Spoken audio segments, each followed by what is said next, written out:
La Cour mondiale entend l'Ukraine sur les accusations de génocide contre la Russie la semaine prochaine. Par Jess Bravin, la Cour internationale de justice de La Haye, Pays-Bas.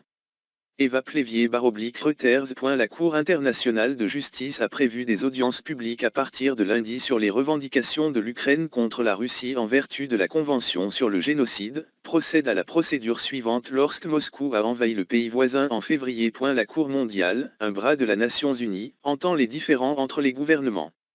Un tribunal distinct également basé à La Haye, la Cour pénale internationale, peut poursuivre des individus pour crimes de guerre et cette semaine, son procureur a annoncé une enquête sur les violations potentielles du droit humanitaire en Ukraine.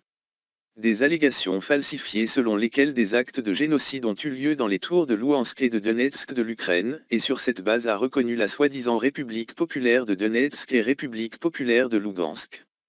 République, puis a déclaré et mené une « opération militaire spéciale » contre l'Ukraine. L'Ukraine qualifie les affirmations de la Russie de sans fondement et d'absurdes. Le dossier de Kiev indique que l'objectif déclaré de Moscou de dénucléarisation de l'Ukraine est un prétexte transparent pour une guerre. Une agression non provoquée. D'agir en Ukraine et contre l'Ukraine dans le but de prévenir et de punir tout crime. Kiev a également accusé la Russie de planifier un génocide en Ukraine et de tuer intentionnellement des citoyens ukrainiens.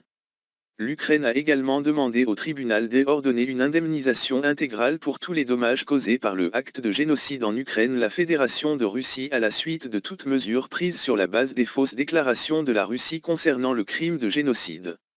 La Russie n'a pas fourni de réponse mercredi.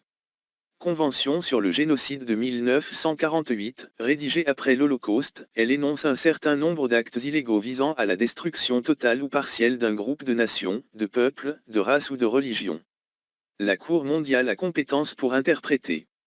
Le traité compte plus de 150 signataires, dont la Russie, l'Ukraine et les États-Unis. Bien que les États membres acceptent de se conformer aux décisions de la CIJ, la Cour mondiale n'a pas la capacité indépendante de faire appliquer le traité. Ma décision.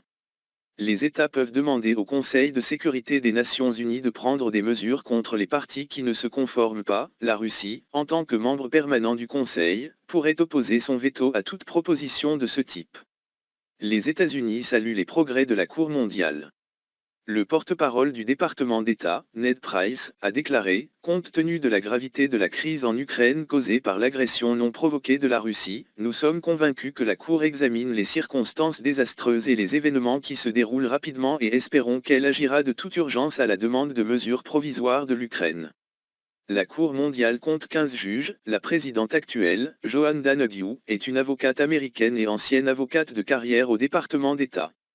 Le vice-président Kirill Gevorgyan est un ancien diplomate russe. Les audiences, dans les chambres de la Cour mondiale au Palais de la Paix à La Haye, seront diffusées en direct sur les sites web de la CIJ et de l'ONU Télévision. L'Ukraine fera valoir ses arguments lundi, la Russie devrait présenter sa défense mardi.